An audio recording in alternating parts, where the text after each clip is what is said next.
Eh bien, bonjour à chacun. Ça fait tellement de bien de méditer ensemble la parole de Dieu et je vous propose aujourd'hui un passage de l'Épître aux Hébreux.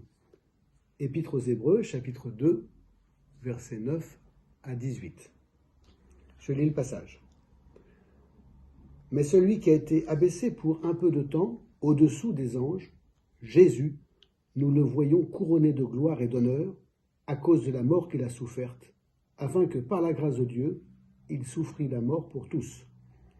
Il convenait en effet que celui pour qui et par qui sont toutes choses, et qui voulait conduire à la gloire beaucoup de fils, éleva à la perfection par les souffrances le prince de leur salut.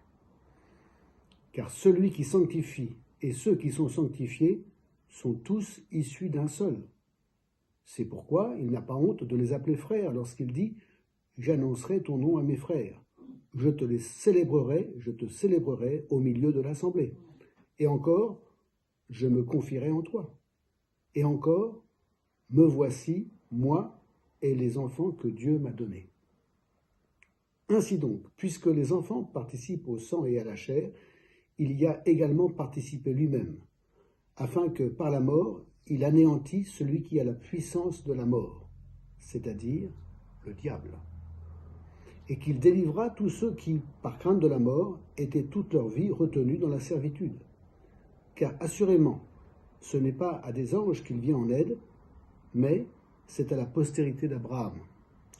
En conséquence, il a dû être rendu semblable en toutes choses à ses frères, afin qu'il fût un souverain sacrificateur miséricordieux et fidèle dans le service de Dieu, pour faire l'expiation des péchés du peuple. Car, ayant été tenté lui-même dans ce qu'il a souffert, il peut secourir ceux qui sont tentés. Amen.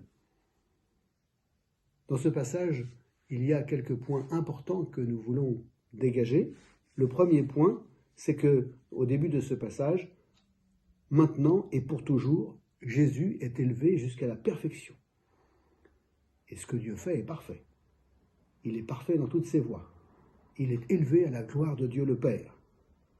Et nous lisons au verset 9, « À cause de la mort qu'il a soufferte ». Nous le voyons, Jésus, couronné de gloire et d'honneur, à cause de la mort qu'il a soufferte. C'est vrai qu'il a beaucoup souffert sur la croix pour expier définitivement tous nos péchés et ainsi nous racheter pour Dieu. Et maintenant, il n'est plus sur la croix, il n'est pas dans le tombeau, maintenant il est couronné de gloire et d'honneur. Mais quel était le désir de Jésus? Eh bien qu'il voulait conduire à la gloire une postérité. C'est ce que nous lisons dans ce passage. Il voulait nous conduire à la gloire. Nous avons en Jésus-Christ une destinée glorieuse. Et notre gloire à venir, nous devons y penser beaucoup plus, et d'autant plus souvent que maintenant, effectivement, les conditions de vie ne sont pas faciles, en particulier avec cette période de confinement, comme il est important de penser à cette destinée glorieuse que Jésus a voulu pour nous.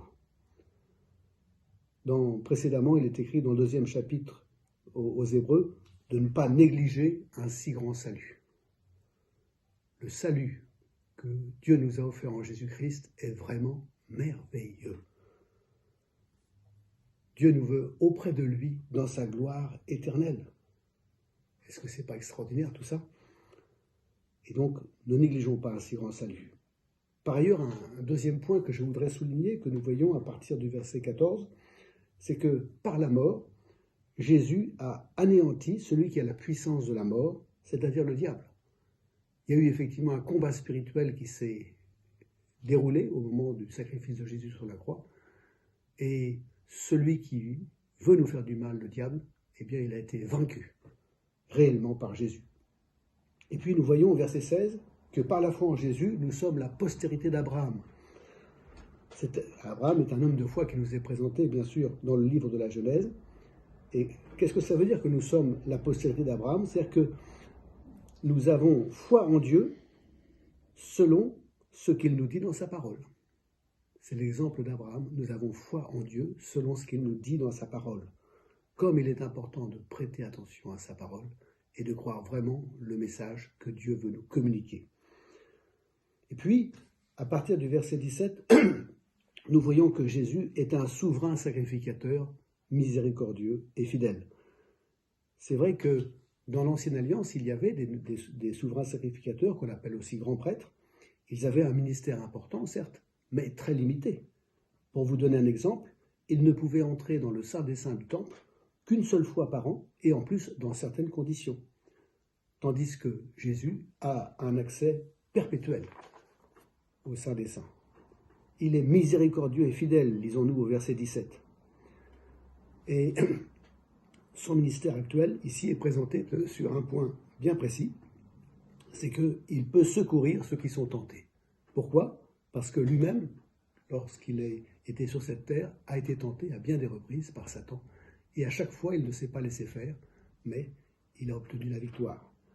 Et donc, lorsque nous sommes tentés par l'adversaire et qu'il y a de mauvaises décisions qui pourraient être prises, surtout, n'écoutons pas Satan. Mais